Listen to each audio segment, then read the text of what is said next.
Fonctionne, on m'entend? Oui. J'entends qu'on m'entend. Alors. J'espère que vous allez bien. Que vous êtes réveillés. Que vous êtes encore un peu enflammés. Merci pour la louange. Merci pour ce temps passé à... Merci pour ce temps que vous avez permis de tourner nos yeux vers l'Éternel, vers Dieu. C'est précieux. Maintenant, il faut que je trouve ma prédication. Ce sera précieux pour vous. Je passe jamais par une tablette. J'ai voulu faire des économies de papier aujourd'hui. Voilà. Non, c'est pas ça du tout.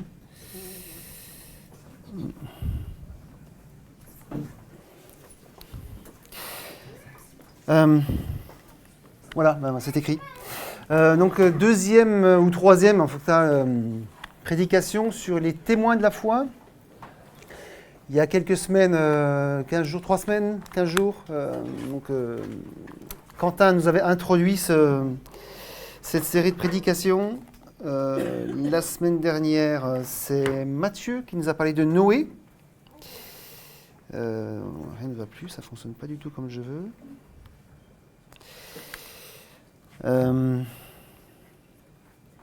Affichage, ce sera mieux. Et puis aujourd'hui, on va parler d'Abraham. Nous allons parler d'Abraham. Vous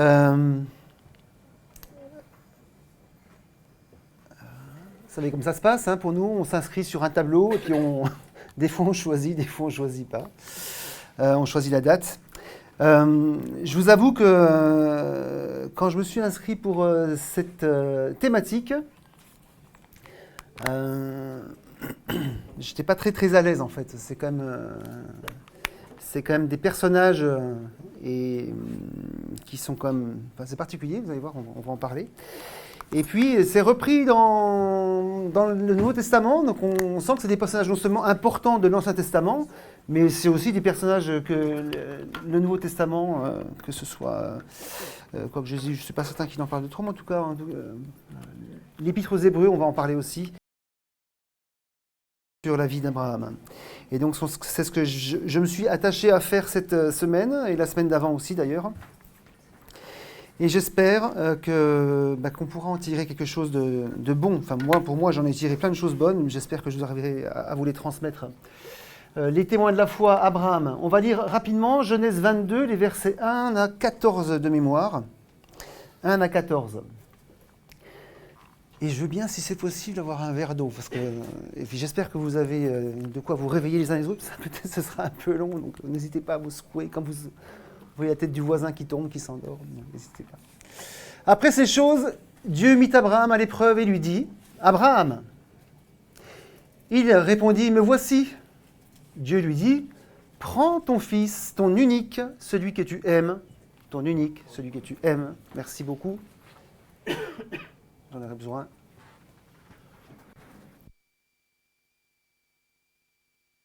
Isaac, va-t'en au pays de Morija, et là, offre-le en holocauste sur l'une des montagnes que je te dirai. Comme ça, hop, Abraham se leva. De bon matin, il sella son âne et prit avec lui 2 serviteurs et son fils Isaac. Il fendit du bois pour l'holocauste et partit. Excusez-moi, je mets un petit peu de gaieté dans ce texte. Est parti pour aller au lieu que Dieu lui avait dit. Le 3e jour, Abraham, levant les yeux, vit le lieu de loin. Et Abraham dit à ses serviteurs, « Restez ici avec l'âne, moi et le jeune homme, nous irons jusque-là pour adorer et nous reviendrons auprès de vous. » Abraham prit le bois pour l'holocauste, le chargea sur son fils Isaac et porta dans sa main le feu et le couteau. Et ils marchèrent tous deux, ça place l'époque, hein. Il avait avec lui le feu, donc pas de briquet, pas d'allumette, pas de... On est loin. Et ils marchèrent tous deux ensemble. Alors Isaac, parlant à Abraham, son père, dit « Mon père, me voici mon fils. Voici le feu, voici le bois. Mais où est donc l'agneau pour le sacrifice, pour l'holocauste ?» Abraham répondit, « Mon fils, Dieu se pourvoira lui-même de l'agneau pour l'holocauste. » et confiants, ils marchèrent tous deux ensemble. Lorsqu'ils furent arrivés au lieu que Dieu lui avait dit, Abraham y éleva un autel, et rangea le bois, et lia son fils Isaac, et le mit sur l'autel, par-dessus le bois. Puis Abraham étendit la main et prit le couteau pour égorger son fils. Il n'y a pas d'enfant ?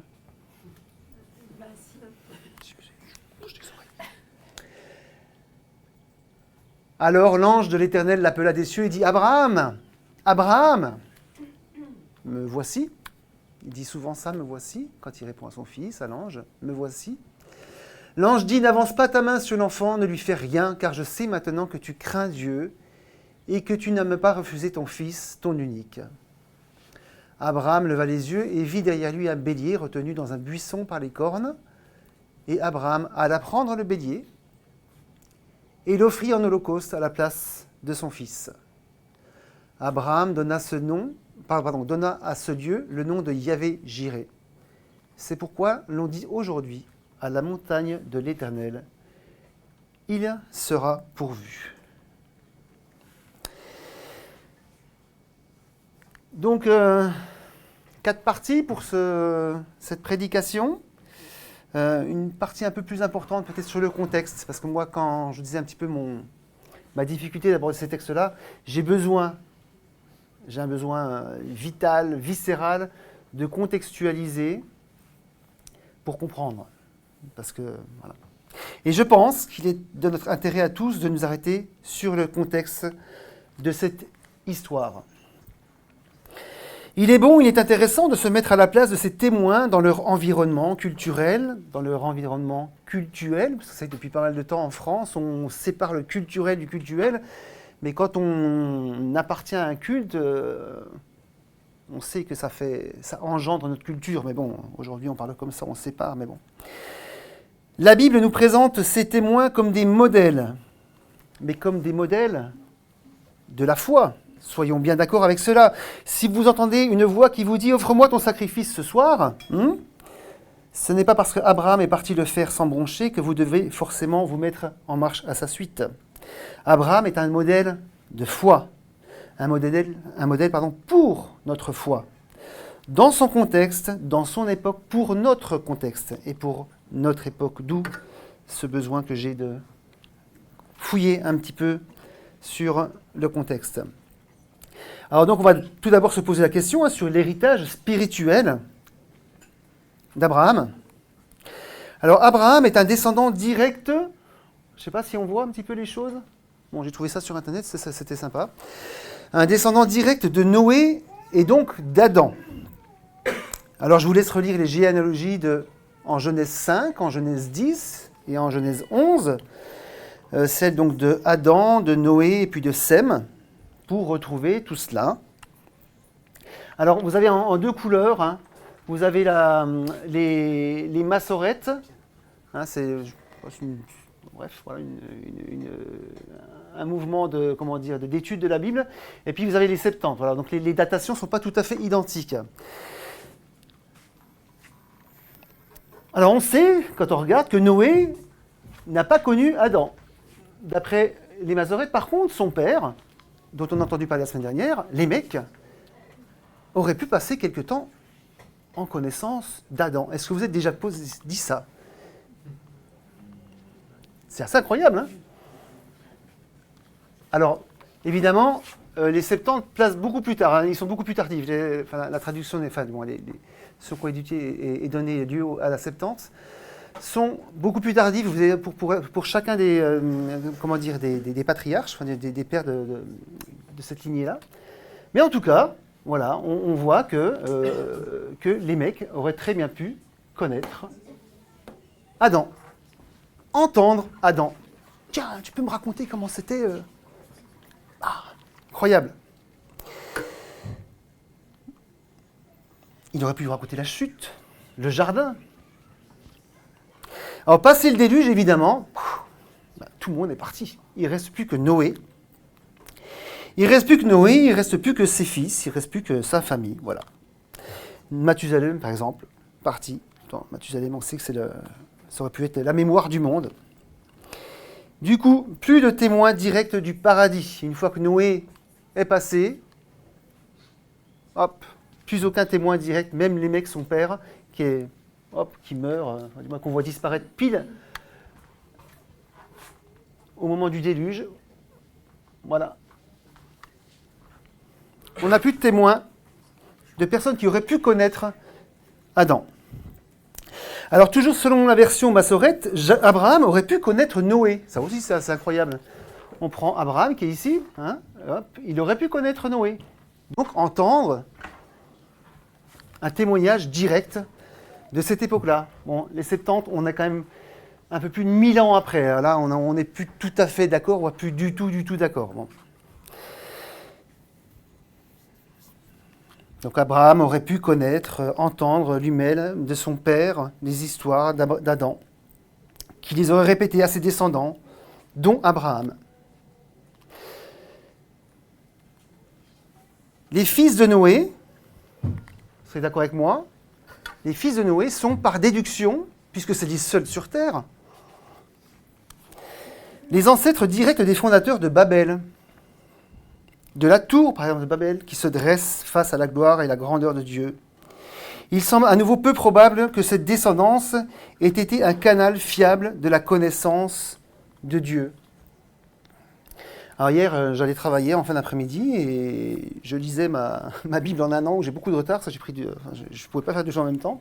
Et je suis tombé sur un petit passage merveilleux, une petite perle qui m'a permis d'attester cela, le fait que ce qui peut être dit oralement, ce qui aurait pu être dit oralement n'est pas forcément fiable à Abraham. En Josué 24, on lit « Josué dit à tout le peuple, « Ainsi parle l'Éternel, le Dieu des armées, vos pères Térak, donc le père de Noé, le père d'Abraham, et père de Nacor, habitaient anciennement de l'autre côté du fleuve, et ils servaient d'autres dieux. » Donc on voit bien que de toute façon, même s'il y a une descendance qui descend d'Adam et de Noé, il y avait une perte totale de la foi. Donc l'héritage spirituel d'Abraham, ce qu'il aurait pu recevoir de ses parents, de ses arrière-grands-parents, on sait que de toute façon, c'était pas bon. Puisque ses parents à lui, et donc forcément ses ancêtres, et on peut remonter jusqu'à Babel par exemple, étaient corrompus puisqu'ils adoraient, puisqu'ils servaient d'autres dieux. En fait, l'héritage spirituel d'Abraham, dans ce contexte d'une éventuelle transmission orale, devait être bien maigre. Très maigre. Est-ce qu'il priait Dieu? Est-ce qu'il l'adorait? Est-ce qu'il l'invoquait? Alors oui, en Genèse 4, verset 26, on voit qu'à partir de Enoch, celui-ci, c'est à ce moment-là qu'on a commencé à invoquer le nom de l'Éternel. On se demandait d'ailleurs, entre parenthèses, qu'est-ce que faisait Adam? Il devait être tellement vert, déçu, enfin, voilà, en opposition avec Dieu, que même lui ne l'invoquait pas. C'est son petit-fils. C'est à partir de ce moment-là qu'on a commencé à invoquer le nom de l'Éternel.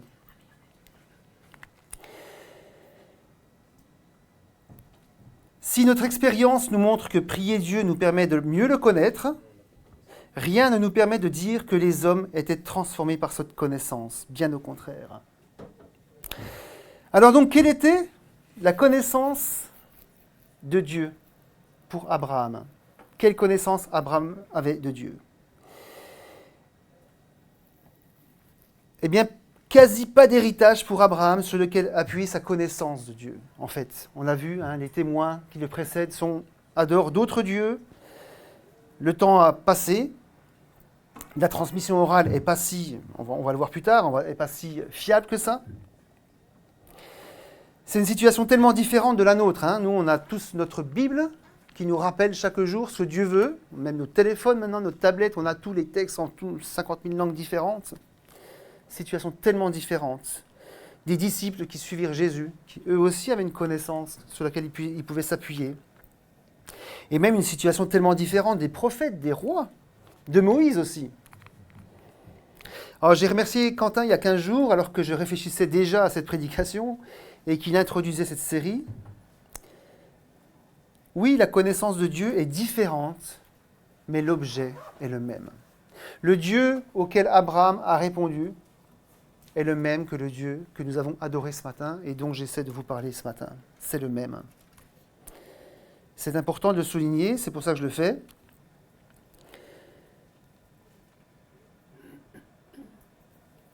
malgré le fait que cette connaissance soit différente, la Bible et Hébreux, on va voir plus tard, le livre des Hébreux, nous invite quand même à prendre leçon de leur foi. Si notre foi est nourrie par la parole, la prière, la présence de l'Esprit Saint, le témoignage, les marques d'amour fraternel, l'adoration, on a quand même un sacré bagage pour nourrir notre foi. Hein, la parole, la prière, la présence de l'Esprit Saint. Ils n'avaient pas la présence de l'Esprit Saint, ils étaient de temps en temps habités, mais ils n'avaient pas, comme nous, la présence permanente de l'Esprit Saint. La foi d'Abraham était nourrie par des situations personnelles. Et quand je dis personnel, ce qui lui arrivait à lui n'arrivait quasiment à personne d'autre. Des expériences individuelles, des révélations miraculeuses et ponctuelles, mais bouleversantes au point d'obéir à l'ordre le plus incompréhensible qui soit.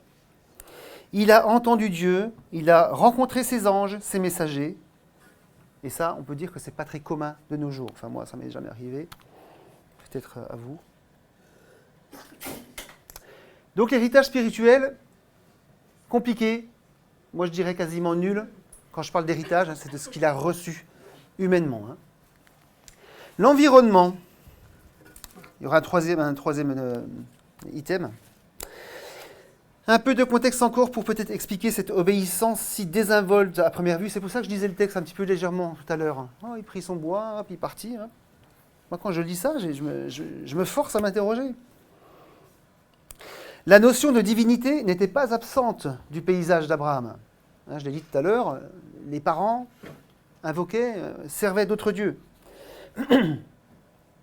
De nombreux cultes voués à d'autres dieux, toutes sortes de dieux, fleurissaient autour de lui et offraient chacun son lot de pratiques plus ou moins occultes, plus ou moins barbares, dont le sacrifice d'animaux et d'humains et d'enfants.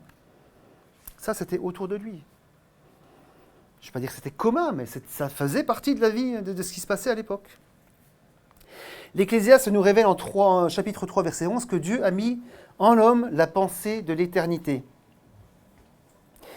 Suite à la chute, rien ne permet de déceler que Dieu a demandé littéralement aux hommes de lui offrir des sacrifices.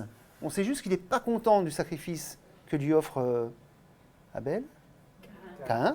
C'est Abel qui est bon. Mais il n'y a pas de texte avant qui nous dise « tu vas sacrifier pour… » Il semble évident, devant la généralisation des pratiques sacrificielles que les hommes ont développées à la suite de Caïn et Abel, que Dieu a mis également dans le cœur de l'homme ce besoin viscéral de produire un sacrifice pour obtenir réparation, pour obtenir le pardon, pour exprimer son adoration. Ça a été fait dès le départ, à la chute. Une fois qu'il y a eu la chute, il y a eu ce sacrifice de Caïn et Abel qui n'est pas demandé. Donc, certainement, c'est quelque chose qui est commun à l'humanité. Et c'est en tout cas à l'époque d'Abraham, et encore aujourd'hui, les gens ont besoin de payer leur salut.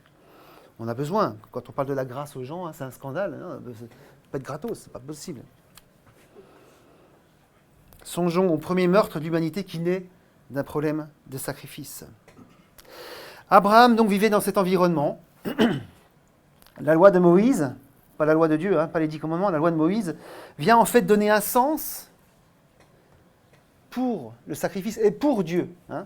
Et quelque part, tous ces rituels, tout cet ordonnancement des sacrifices que vous trouvez dans Lévitique et compagnie, il vient juste mettre de l'ordre dans des choses qui se passaient certainement partout ailleurs.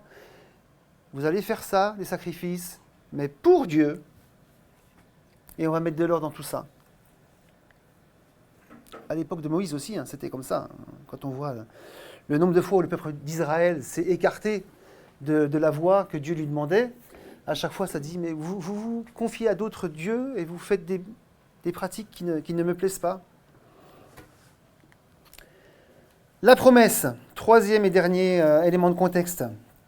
Petit rappel, au chapitre 12, 15 et 17 de la Genèse, Dieu renouvelle et précise sa promesse à Abraham.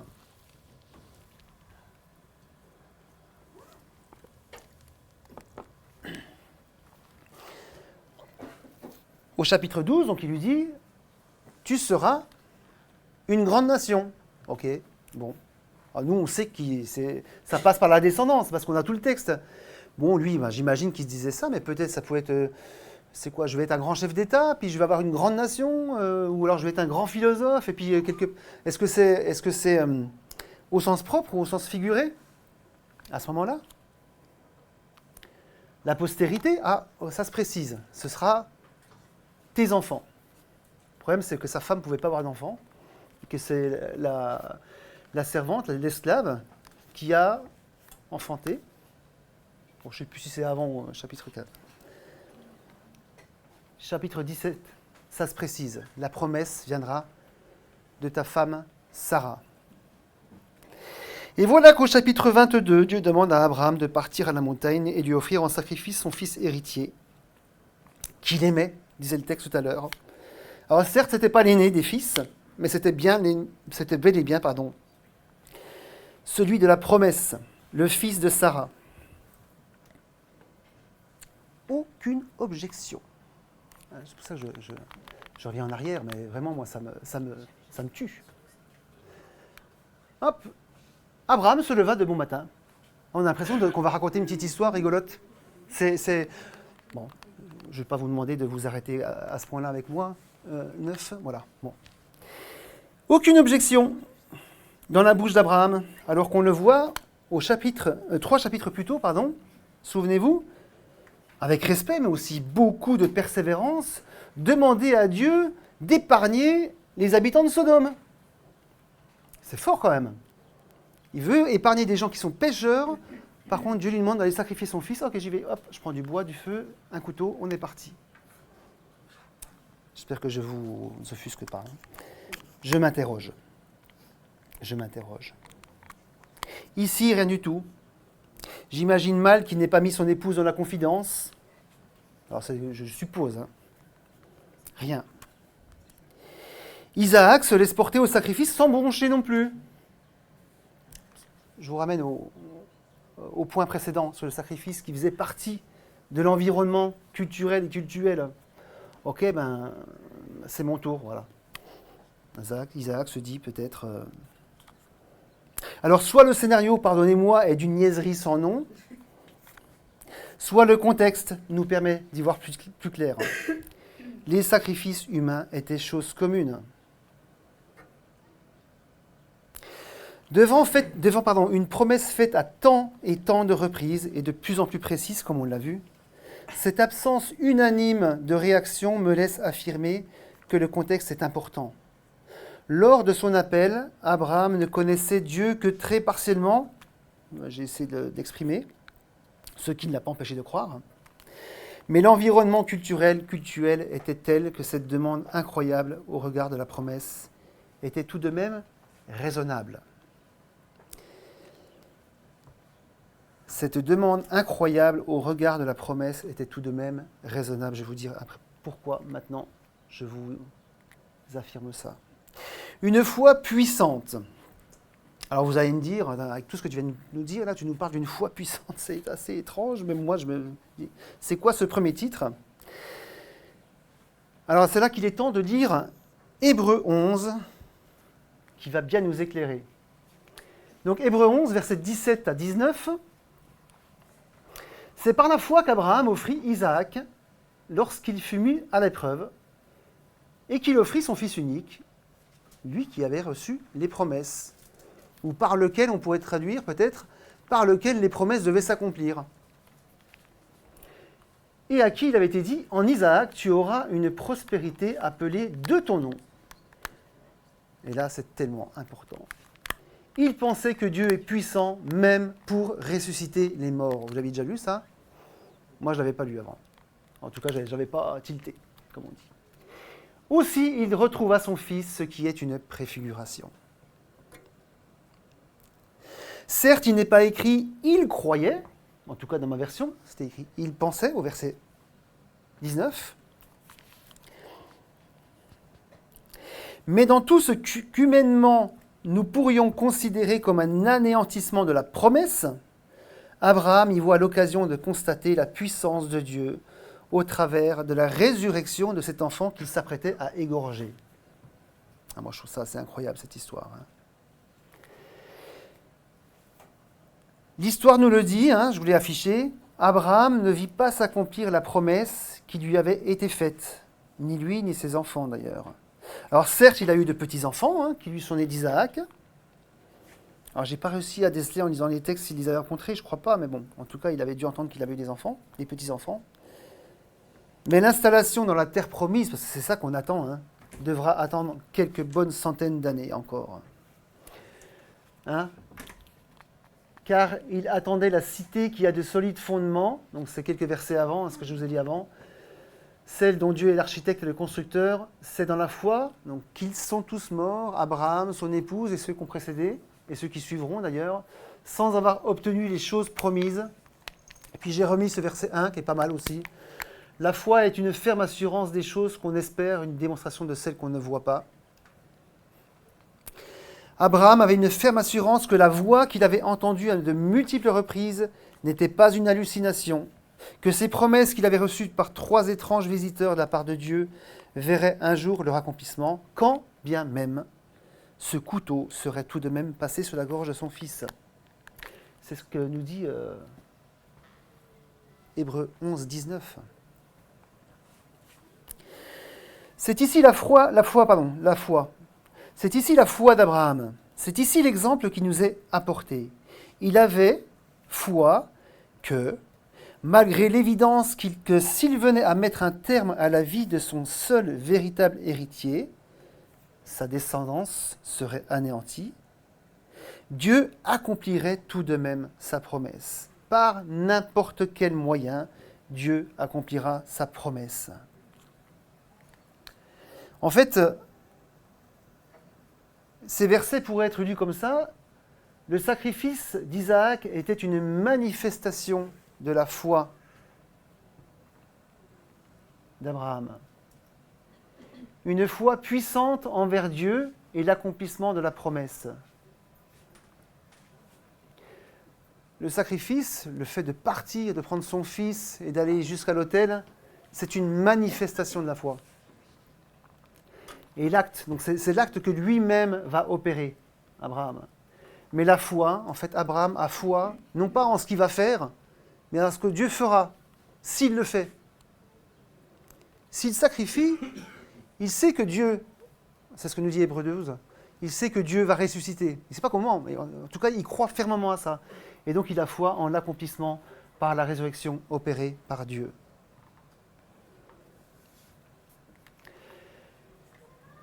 Une fois mise à l'épreuve maintenant,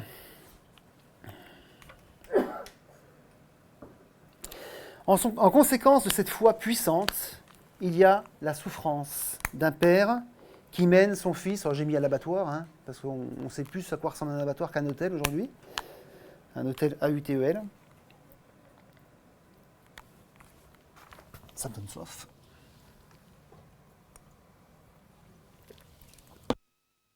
Je pense à la viande, ça me donne soif. Absolument. Comment ne pas imaginer qu'Abraham ne soit pas passé par des états de profonde tristesse, de profonde amertume, de profond désarroi. Encore une fois, l'histoire est dite, il prit son âne, machin, il est parti. Non, mais j'ai mon fils que j'aime, je vais décrocher. Comment ne pas penser à Jésus lui-même au jardin de Gethsémanée, priant le Père, son Père, de bien vouloir trouver une autre solution moins douloureuse, moins anxiogène. Cette foi d'Abraham est la même que la nôtre. Elle est attaquée, elle est mise à l'épreuve. À l'épreuve du temps. La foi d'Abraham est mise à l'épreuve du temps. La marche vers le sacrifice dure combien de jours ? 3 jours. Alors, 3 jours, c'est long ou c'est peu, hein, ça dépend. Si on ne mange pas, 3 jours, c'est long. Mais des fois, c'est court. Quand on ne pense à rien d'autre, et quand ces 3 jours font qu'une vie entière d'espérance est mise à mal, 3 jours, c'est long. 3 jours, c'est long. C'est pas 3 ans, mais c'est long. Une fois mise à l'épreuve du doute, on peut sans problème imaginer que sa foi était mise à l'épreuve du doute. Dieu a-t-il réellement dit? Est-ce que tu n'es pas en train de rêver là? Je pense ici à Adam et Ève. Dieu a-t-il vraiment... Est-ce que c'est vraiment ça que Dieu a dit? Croquer la pomme. Vous vous souvenez? Jésus, qui est tenté aussi par Satan. Qui en voudrait à Abraham de se dire au long du chemin, pardon, pendant ces 3 jours, tu as halluciné. Les promesses, l'appel au sacrifice, tout ça, c'est dans ta tête. Ça n'a pas de sens. C'est illogique. Ce garçon à tes côtés, lui, est bien réel. Ça, c'est du concret. Et tu vas l'égorger. Tu vas arrêter tout de suite tes bêtises.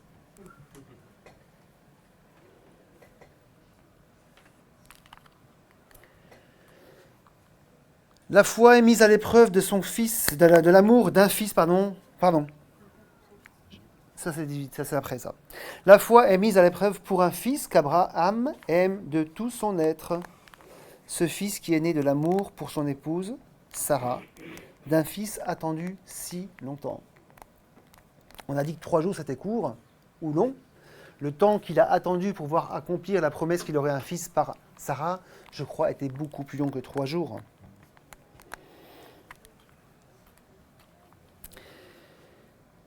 La foi mise à l'épreuve de l'amour d'un fils qui s'interroge, on l'a vu tout à l'heure, d'un fils qui est un petit peu inquiet quand même. Il est où l'agneau là? On va sur une montagne, j'ai vu une petite illustration l'autre jour, peut-être même c'était hier soir, l'autre jour je crois. Donc illustration, et on voit c'est désertique quoi. Je ne sais pas si la montagne était désertique ou pas, en tout cas il n'y avait rien autour. Donc effectivement le petit Isaac sur son âne, non ils n'avaient plus d'âne, ils étaient à pied. Il dit, bon, qu'est-ce qu'on va sacrifier? Moi? Puis Abraham répond par une demi-vérité. Hein. En lisant le texte, là, je me suis dit carrément, il a quand même raconté des salades à ses serviteurs. Nous reviendrons. Ou alors il pensait déjà que la résurrection aurait déjà lieu sur place. Enfin, je ne sais pas. En tout cas, à son fils, il répond par une anguille. Hein. Dieu pourvoira. Mais c'est vrai, c'est la fin du chapitre. Dieu pourvoira. Alors j'ai mis acte torsus, je ne sais pas comment dire ça, mais bon. La foi est mise à l'épreuve d'une torture qu'Abraham s'inflige à lui-même autant qu'à son fils, en élevant un autel, en ligotant son fils, en l'allongeant sur le bois et en tirant la lame de son couteau. Je vous rappelle que le père aime son fils. Hein. En fait, toute cette histoire est un acte de torture au moins mental, à minima. Je ne sais pas si un sociologue faisait une étude là-dessus. Bizarre votre Abraham.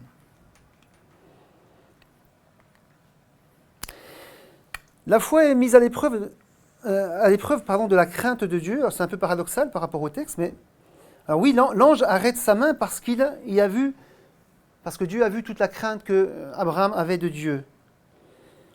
Mais si cette crainte est effectivement le moteur de son espérance de voir les promesses s'accomplir, elle est aussi ce qui amène Abraham à amener son fils sur l'autel. Donc il avait une crainte saine, mais en même temps, cette crainte, elle le poussait à faire quelque chose d'incroyable, d'incroyablement difficile.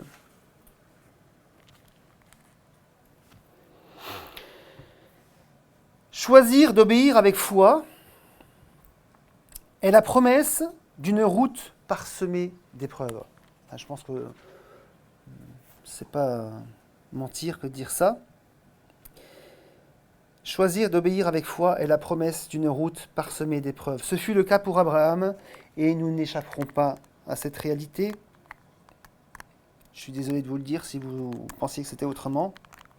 Se placer avec foi dans le plan de Dieu, savoir que malgré les apparences tellement contradictoires, Dieu agira. Voilà ce qu'il attend de nous, voilà ce qu'il attendait d'Abraham, et voilà ce qu'Abraham a fait. Dieu a vu qu'Abraham s'attendait à Dieu. La foi d'Abraham, intrinsèquement liée à son obéissance, fut une source de douleur, donc c'est pour conclure ce passage-là, sans commune mesure. Je ne dirais pas sans comparaison, parce qu'on connaît le chemin de Jésus à Golgotha, et on sait que il y a des parallèles, et c'est justement de parallèles qu'on va parler maintenant, une foi couronnée de grâce. Il y a tant et tant de parallèles, d'éléments précurseurs, d'annonces de l'histoire de Jésus à la croix dans cette histoire. Alors je les cite, vous en connaissez peut-être d'autres, peut-être vous en avez vu d'autres. En tout cas, moi j'ai retenu celle-ci. Ah mince. Ah, il me manque une diapo. Tant pis. L'annonce d'une naissance miraculeuse, au père comme à la mère. Vous vous rappelez l'annonce à Marie, à Joseph. Le fils unique et héritier qui devra mourir, on est dedans. Les souffrances que j'ai évoquées, les 3 jours de marche, on pense évidemment aux 3 jours dans le tombeau. Le doute devant le plan de Dieu, on se rappelle de Jésus qui prie à Gethsémane, « T'as pas une solution pour moi ?» L'amour pour celui qu'on sacrifie, l'amour pour ceux qu'on laisse. On sait que les disciples n'étaient pas forcément heureux de voir ce qui se passait, et on sait que Jésus devait l'être aussi, triste de quitter ceux qu'il aimait. La torture volontaire du Père et du Fils, encore une fois, je veux dire, Jésus y est allé, pas la fleur au fusil, et je pense que Dieu le Père, même s'il savait, et que Dieu avait conscience de sa toute-puissance, Jean 3,16 nous dit que Dieu a tant aimé le monde qu'il a donné son Fils unique. Il l'a donné. Et c'est pas léger comme décision. C'est pas 3 centimes. Autre point, la montagne, le point haut, visible de tous. Voilà, c'est là que Isaac va être sur l'autel, et on sait que Jésus a été crucifié non pas au fond d'une vallée, mais tout en haut de la montagne. Le sacrifice, le sang qui doit être versé. On l'a vu, mais je le redis, l'interrogation du Fils. Le Fils s'interroge, Jésus s'interroge. Le caractère volontaire, à nouveau, du Père et du Fils, l'obéissance et la soumission du Fils.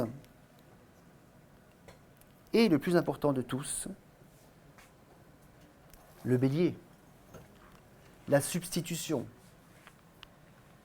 Le bélier vient se substituer à Isaac, comme Jésus vient se substituer à nous tous.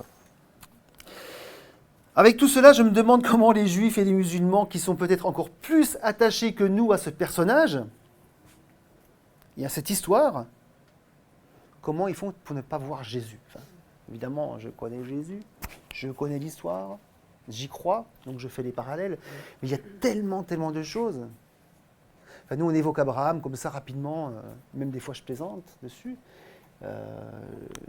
Juifs et musulmans, pour eux, Abraham, c'est le fondement auquel il ne faut pas toucher un poil. Et c'est vrai. Mais il y a tant à voir dans cette histoire de ce que Jésus est pour nous.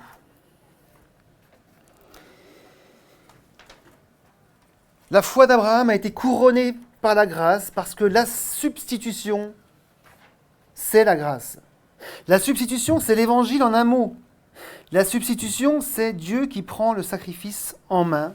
C'est Dieu qui offre, c'est Dieu qui s'offre, c'est Dieu qui donne, c'est Dieu qui se donne. Le bélier prend la place d'Isaac pour qu'il puisse vivre, pour que la promesse prenne vie petit à petit. En Isaac, la promesse sera, vous le remarquerez, accomplie normalement. Il n'y aura rien de miraculeux après. Isaac aura des enfants, quand on a des enfants. Il y aura d'autres miracles plus tard. Les sacrifices d'expiation du peuple juif prennent place sur l'autel en lieu et place des fautifs. Ils se substituent involontairement à une juste punition. C'est là que le bât blesse pour tous ces sacrifices qui ne servent pas à dire à rien. Ça montre la démarche de foi. Mais ces pauvres animaux qui sont sur l'autel n'ont aucune envie d'être là. Ils ne se donnent pas. Jésus prendra notre place volontairement sur la croix pour que tel Isaac, nous vivions et nous entrions dans la promesse faite à Abraham. Jésus est notre couronne, comme ce bélier fut la couronne d'Abraham. La fin de l'histoire nous dit qu'Abraham nomma cet endroit Yahvé-Jiré, qui se traduit aussi par l'Éternel a pourvu. Abraham a cru en fait envers et contre toutes les évidences, malgré toutes ses souffrances, malgré ses doutes, etc., etc., on en a parlé. Il a cru que Dieu accomplirait ses promesses. Il a fait confiance avec une crainte saine et juste, et Dieu a pourvu. Dieu a répondu. Alors la foi d'Abraham nous apprend ce matin, nous rappelle qu'elle ne trouvera toute sa puissance que dans l'abandon total et définitif à Dieu. Quelle que soit d'ailleurs la profondeur, la largeur, la hauteur de notre connaissance de Dieu. On l'a vu, Abraham, par rapport à ce que nous, on connaît de Dieu, et je veux vraiment croire que 4-5 000 ans de révélation avec un bouquin gros comme ça, on a une connaissance beaucoup plus fine que celle qu'il avait, même s'il a entendu direct. Mais certains d'entre nous ont une toute petite connaissance, d'autres beaucoup plus. Mais la foi, elle,